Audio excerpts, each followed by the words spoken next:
ये महाराष्ट्र की सियासत को लेकर एक बड़ी खबर है। एनसीपी के दोनों गुटों का विलय हो सकता है, ये सूत्र बता रहे हैं। फरवरी के दूसरे हफ्ते में इसका ऐलान संभव बताया जा रहा है। अजित पवार गुट और शरद पवार गुट की जो बैठकों का दौर चला था, उसके बाद ये खबर आ रही है कि फरवरी में इसका ऐलान हो सकता है। दोनों गुटों का विलय हो सकता है। दोनों पार्टियां अब एक बार फिर साथ होंगी।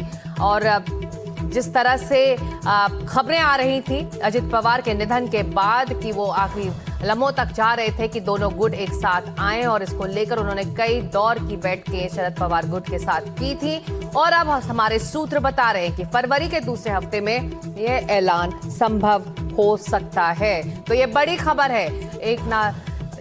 अजित पवार के निधन के बाद ये बड़ी खबर आ रही है। फरवरी के दूसरे हफ्ते में दोनों गुटों का विलय संभव। आइए सुन लेते हैं पहले।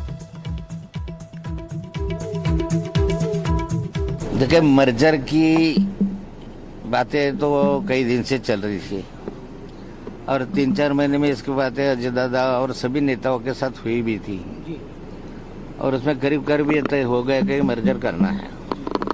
मर्जर करने के पहले ये भी तय हुआ कि अभी जो लोकल बॉडी इलेक्शन हुए वो चल रहे हैं, ये लोकल बॉडी इलेक्शन में घड़ी से लेकर हम लोग लड़ेंगे, ऐसा तुतारी का कहना था, मतलब शरद पवार गुट का कहना था।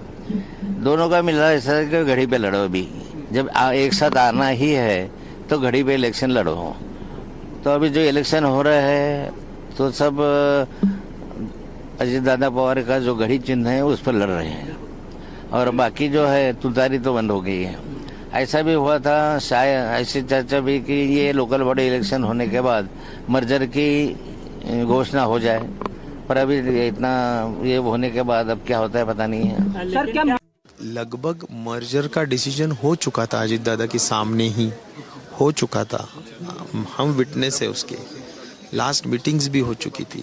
अभी हम तुतारी के ऊपर बहुत कम जगह लड़ रहे हैं, इसलिए ज़्यादातर घड़ी पे ही हम लड़े हैं। तो ये उनके सभी लोगों के मान्यता से ये सब कुछ हुआ था। सब कुछ सिर्फ अनाउंसमेंट बाकी था जो जिला परिषद के चुनाव के बाद हो सकता था। आज तो एकदम समझ में नहीं आ रहा है कि पार्टी की भागदौड़ किस तरह से संभाली जाएंगी। आदरणीय पवार साहब हो या सब लोग इकट्ठा होके काम करना चाहिए। सब लोगों ने, दोनों पार्टी ने इकट्ठा होके ही काम करना चाहिए और आगे लेके जाने के लिए बहुत अच्छी स्ट्रैटेजीज वर्कआउट होनी चाहिए। तो अभी सभी की नज़र पवार साहब और उनके फैमिली के ऊपर है। देखते हैं कि किस तरह से हम आगे बढ़ें। और हमारे सहयोगी अब हमारे साथ जुड़ रहे हैं। अभिषेक, ये बताइए, दोनों गुटों के तरफ से नेतृत्व को लेकर तमाम सवाल उठ रहे थे। अब आपके सूत्र ये बता रहे हैं कि दोनों गुटों का विलय संभव है और इसका ऐलान जल्द हो सकता है। कितनी पुख्ता जानकारी है ये? देखिए, जिस तरीके से हमने पहले भी बताया कि लगातार बैठकों का दौर चल रहा था और कहीं न कहीं जो स्थानीय निकाय के चुनाव है, खास करके आपको बता दें पिंपरी चिंचवड़ और पुणे में म्युनिसिपल कॉरपोरेशन के चुनाव हुए और ऐसे में तब से अटकलें लगाई जा रही थी कि दोनों पार्टी एक साथ आएंगी और तब से ही दोनों पार्टी के बड़े नेता, खास करके यहाँ पर अगर कहे तो जयंत पाटिल और अन्य नेता और अजित पवार के बीच में पूना कहे, बारामती कहे, बैठकों का दौर, अमोल कोले, इनके बीच में बैठकों का दौर चल रहा था। पहले ये कहा गया कि सभी घड़ी चुनाव चिन्ह पर लड़ेंगे, उसके बाद सहमति नहीं बनी तो एक गठबंधन हुआ और चुनाव चिन्ह अलग अलग, घड़ी और तुतारी दोनों पर इलेक्शन लड़े गए। और ऐसे में उसके बाद जो करारी हार हुई है पूना और पिंपरी चिंचवड़ के बाद, उस पर उसके बाद मंथन किया गया कि इस तरीके से चलता रहा तो पार्टी का कहीं ना कहीं वेस्टर्न महाराष्ट्र में जो वर्चस्व है वो गिरता हुआ नजर आ रहा है और ऐसे में साथ में आना ही एक विकल्प है। और इस तरीके की चर्चाओं को और बल मिलने लगा और साथ में 16 जनवरी को जब म्युनिसिपल कॉरपोरेशन के चुनाव आए उसके बाद एक अहम बैठक हुई।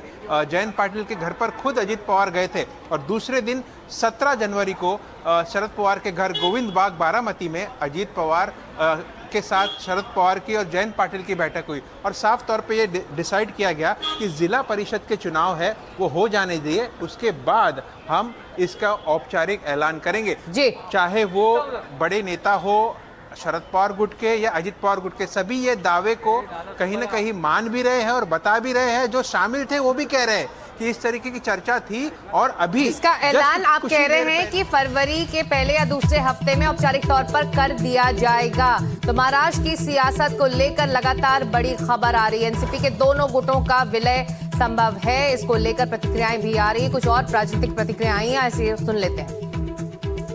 एक साथ आने के बाद, एक साथ दोनों पार्टी इकट्ठा आने के बारे में प्रिलिमिनरी चर्चा पूरी हो गई थी दोनों पार्टी के बीच में, लेकिन एकाएक ये घटना घटी, दुर्दैवी घटना घटी, उसके वजह से अभी वो बात रुक गई है।